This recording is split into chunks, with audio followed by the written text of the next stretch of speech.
सनातन का सबसे कठिन व्रत छठ पूजा हमारे देश के मुख्य पर्वों में से एक है।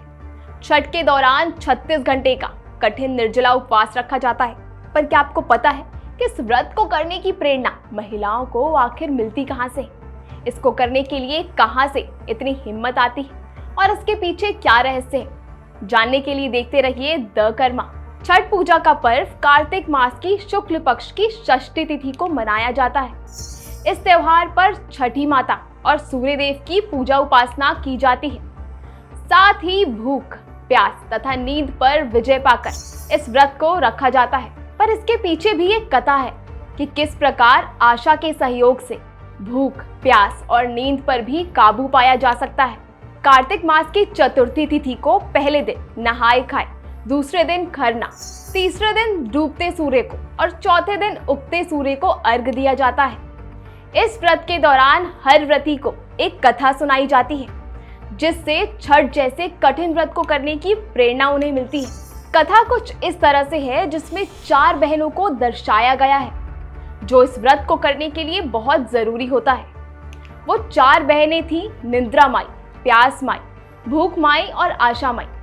एक समय चारों बहनों में श्रेष्ठता की होड़ लग गई कि सब में आखिर सबसे सर्वश्रेष्ठ कौन है और किसकी आवश्यकता ज्यादा है इस संसार को। चारों नगर के राजा के पास पहुंची तो राजा भी संशय में पड़ गए कि मानव जीवन के लिए तो इन चारों का होना बहुत जरूरी है, तो श्रेष्ठता का सवाल कैसा। तब राजा ने एक परीक्षा ली और नगर में चारों बहनों को एक एक करके भेजा गया। पहले प्यास माई को भेजा और शर्त ये थी कि नगर में पानी बंद कर दिया जाएगा और ना ही वो और ना ही उनके प्रजा में कोई भी अगले कुछ दिनों तक पानी पिएगा और उन्हें कुछ दिन बिना पानी के बिताने होंगे।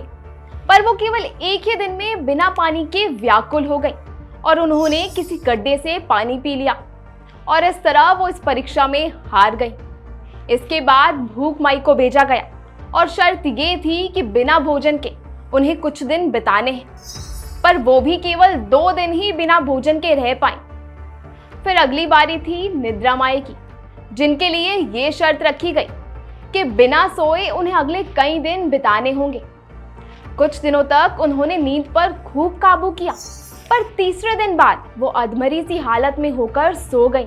आखिर में आशा माई को भेजा गया और शर्त ये थी कि ना ही वो और ना ही प्रजा में कोई और किसी भी बात की उम्मीद करेंगे।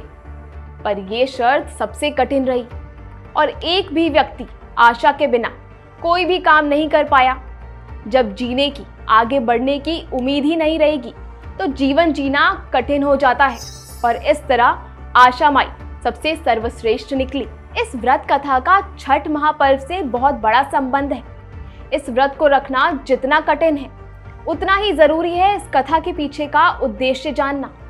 एक व्यक्ति अगर किसी भी कार्य को करने के लिए आशा बनाए रखता है तो वो काम करना बहुत आसान हो जाता है। भूख, प्यास, नींद जिस पर संयम पाना बहुत कठिन होता है, वो भी आशा और श्रद्धा के आगे घुटने टेक देता है। जहां भूख, प्यास और नींद के बिना हम कुछ दिन बिता सकते हैं, पर दूसरी तरफ आशा के बिना हम एक भी दिन नहीं बिता सकते।